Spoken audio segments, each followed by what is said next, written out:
Hey,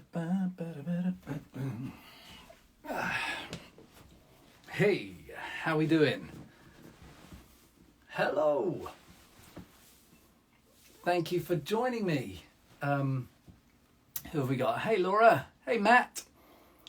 We have got Whitehurst Hassett. That's her name. Christy Barr. Hey, Ellie. How are ya? Shall I say it right, Ella? Haggis the cat. Here we are again. Good evening, everyone.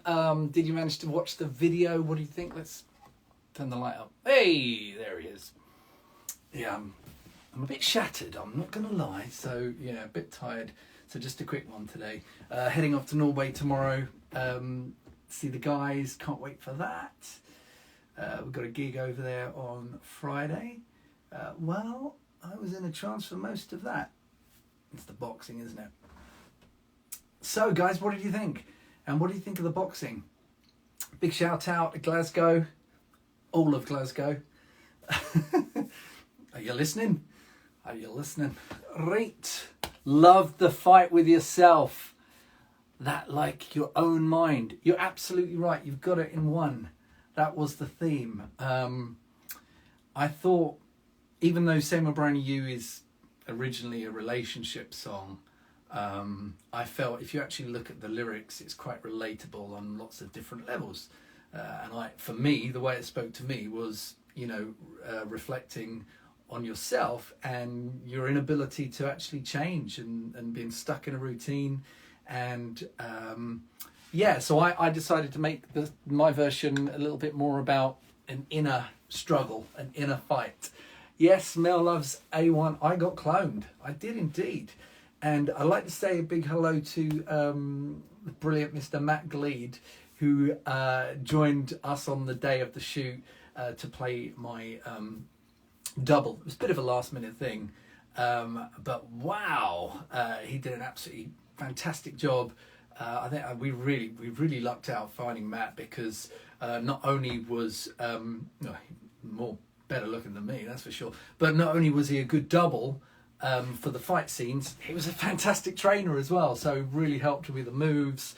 We literally had like half an hour to an hour before we started shooting just to go through, jab, jab, cross, jab, jab, cross, and it was fantastic. Hey, and this is great. The director, Sam, has just joined us as well. So thanks for joining us, Sam.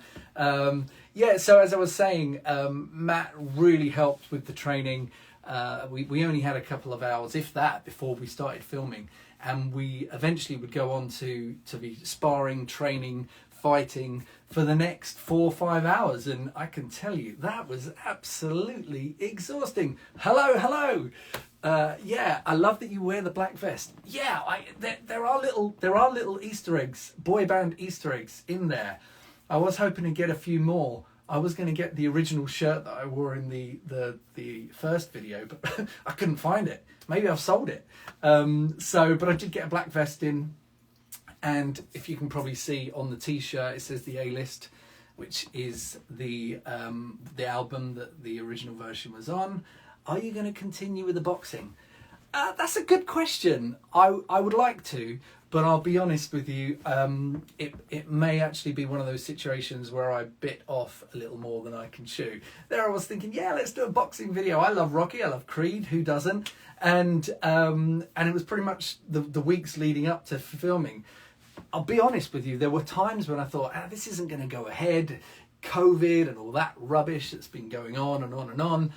It wasn't a guarantee. It wasn't a dead cert. But brilliant team that we put together. Myself and Lizzie put a great team, which is Sam, the director, Alex Fountain, who was the director of photography, did the fantastic camera work, or the shaking, and Adam Prosser, who did the lighting. And if you check out the video, that lighting is absolutely stunning and really brings everything to life. I was absolutely blown away by Adam's lighting. It's really beautiful, really lovely.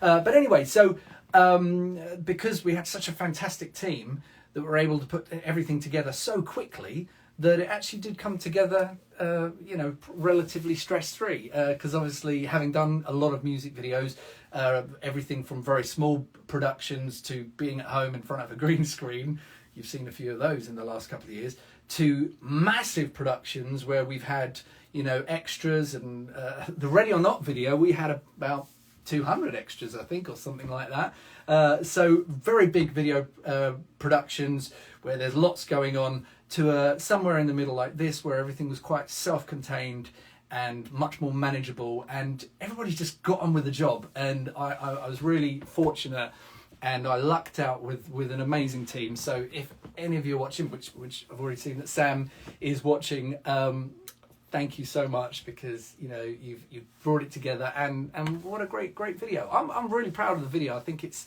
good fun. It's something a little bit different, and I think it brings the song to life in another way. I mean, back in the day, there we were as mechanics and dancing around in the rain. That certainly brought the song to life, but this brought it to life in a different way. Now, any questions? Can Take On Me be the next one you do? I'm not going to do Take On Me because it has actually been, sorry about that, it has actually been covered in just about every style you could possibly imagine. It has been done punk, it's been done ska. So I think doing a rock version of Take On Me wouldn't necessarily be a particularly unexpected or original thing to do. Whereas Same Old Brand New You was, the production of the original version was very much of its time, very much in a style where you could also hear Backstreet Boys songs that sounded like that. You could also hear NSYNC songs. Don't get me wrong, I think it sounds fantastic, and I still love the original version. But I always thought, you know, that was a song for the time, and it was a big hit, and it got to #1. But I felt like there's a little bit more meat on that bone, you know. For me, ooh, hello. For me, Same Old Brand New You is a really great song. We wrote it with a fantastic producer in New York called Eric Foster White, and he's a top pedigree songwriter, and we had a great time writing with him. We were very fortunate to write with somebody at that caliber at that stage of our career, and it's dressed up in a certain style that very much suits the time. Eric Foster White also produced Backstreet Boys. He also produced Britney Spears. I'm telling you stuff that you probably already know, no doubt. Wikipedia, and you were there at the time when we did countless interviews about it. So when we wrote the song with Eric Foster White, we didn't have any production. We pretty much had a title. We started this song with the title. So then once it got produced up and we heard how it sounded, wow, what a production. And I dare say that it was, actually, I was going to say it was a song like Same Old Brand New that helped us get this, but then I can't remember if we won this after or before. Yeah, we won it after. Just few cobwebs. Anyway, so let's have a look. There are some other, that was a long way round to not answer a question. There are some other A1 songs that I'd very much like to do in this style. I'm not going to give that away. I've got something in the works. I'm not sure about Like a Rose. I think I might leave that to for Ben to do any style that he would like to do. But for me, I don't know if you can rock up Like a Rose. It's one of the most like delicate, beautiful love songs. Wow, can anybody imagine that as a rock song? I'd love to hear it. I'm not, Tony, you are on the same mindset as me with that suggestion. If I Can't Have You is quite a good rock ballad in itself, so that certainly would work. But anyway, any more questions about the video? Will you perform this version when you go on tour? I might ask the guys if I can go out and do a little support slot before the gig, just so I can get to perform this version. I mean, because who wouldn't?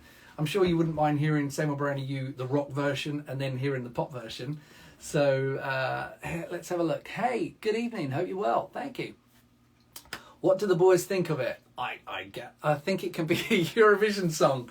I'm not sure about that. I think we've got Eurovision covered. So let's have a look. Chantel, great video. Thank you. Please do that on Friday. I would love to, but it's not entirely down to me. Obviously, it's an A1 gig, but hey, you know, we will be doing the version that everybody knows and loves. Like a Rose is going to be my wedding song. Oh, congratulations.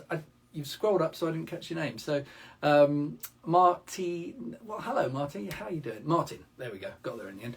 What made you decide to fight yourself in the ring? Well, as I was saying earlier, the lyrics for me, they spoke to me that this song is very much about an internal battle. You know, sometimes we go through phases in our lives where we just really need change, and it does seem like a little bit of a battle for some people more than others.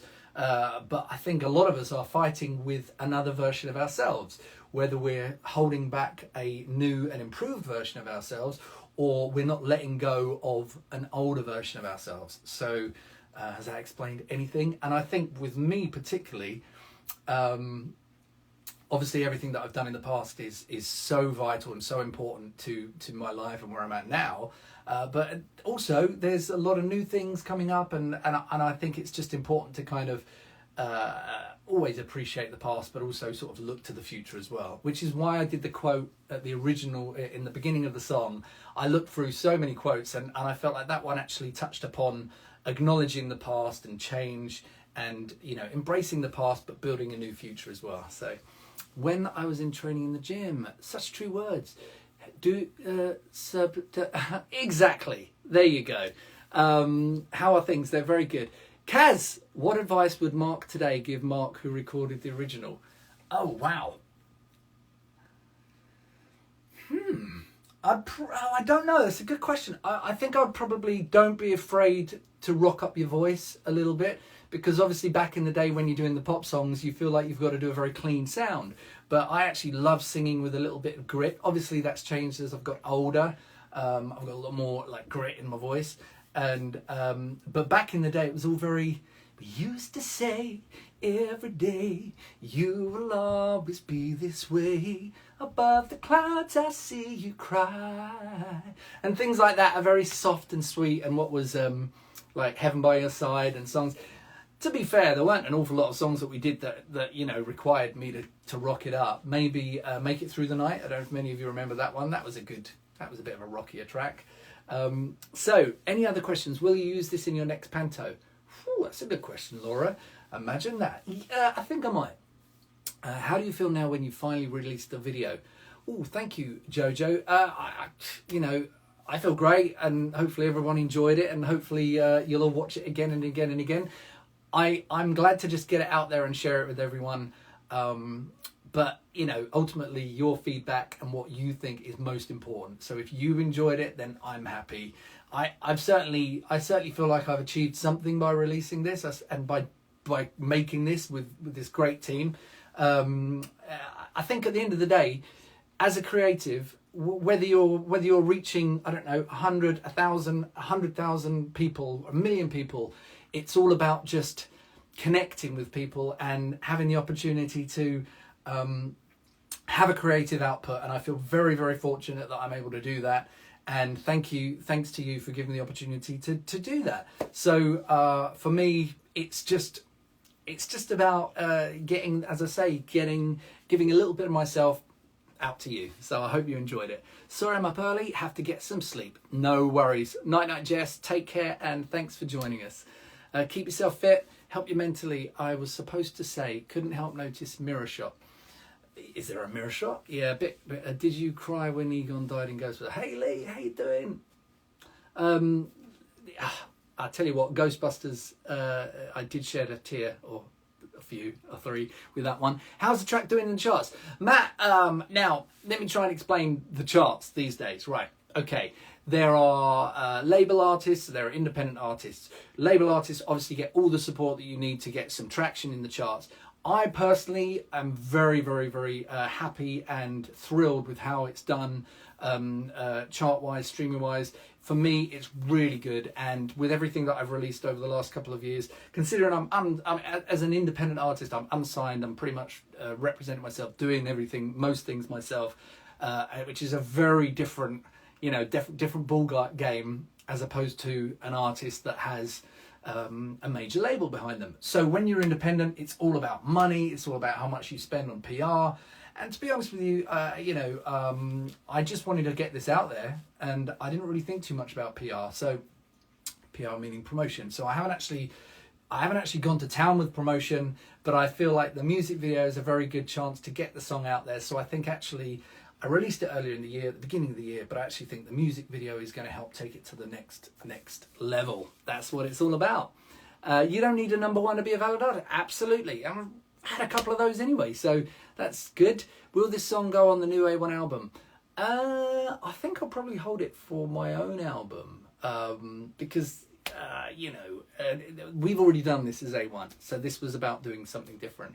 I remember a couple of years back, Joe O'Meara from S Club re-released one of their most famous songs, and I just think it's a nice thing to embrace your past and to actually update it, do a new version of it, and that's something I wanted to do myself. I can think of another few artists that have done that. Robbie Williams did a version of Back for Good, a bit of a punk rock version, which was nuts. So it's quite a cool thing to do, and I really enjoyed it. So how are we doing? Any other questions about the video before I say good night? Because it's been a fabulous 15 minutes with you, hearing me chat away. But it's time to say good night and let you all get to bed, and everybody else waking up over in the other side of the world. Andrew Garfield. Thanks for that insight, Lee. That's very on topic. Do you enjoy being creative with older songs? Well, it's not something I've done very much before. It's not, but for this particular song, I heard another song and I thought, wow, Say My Brand New could really work like that. And I thought, well, I'll give it a try. At the end of the day, it's just a couple of days out of your calendar year. If I sit in the studio and try and do a new version of a song, there's nothing to lose and everything to gain.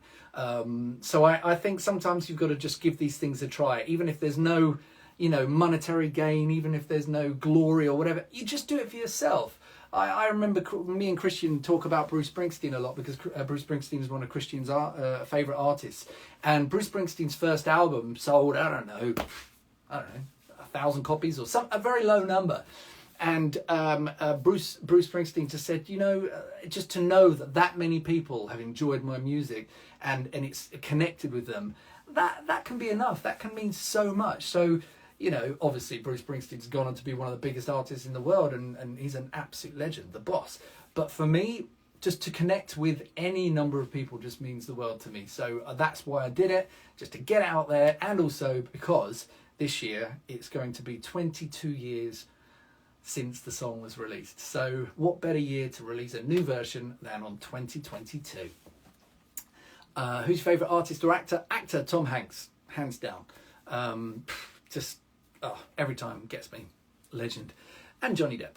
What was it like having a rock band in the video? Rock band were fantastic. Very, very, very fortunate to have a great set of musicians behind me. I had Holly, Rich and Sam, who's also the director, doubling up, putting another hat on to play guitar. Awesome guitar in the video. And you'll see in the behind the scenes video, these guys, wow, Rich was really hammering on those drums and sounded fantastic. Tony, I'm not kidding. 22 years since Say My Brand New was released, so it is rather scary. Yes, I feel old. Hello from Sunderland. Hello up there. How you doing, Andrea? Good to hear from you. So see you in Oslo on Friday. And on that note, I think that's a good note to call it a night. Thanks again for watching the video. Do feel free to share it and watch it again and again and again and again and again. And as I say, this is just going to be like the start of, getting it out there. And I'm really proud of how the song has been received, and I'm so grateful to the amazing reactions to it. It's nice to hear something with a different coat of paint of coat, something like that. So good night, DJ Master Mac. See you later. It's my birthday today. Any chance for my happy birthday? I didn't catch your name, but happy birthday to you. Safe journey to Norway. Oh, thank you. Good night, Tony. Oh, cheers, DJ Master Mac. Thank you so much. Right, it's been a pleasure. I'm going to say goodnight. Yeah, sorry, Shelley. We're all getting on. Right. Still got the moves. Well, all three of them. Right, good night, everyone. Take care.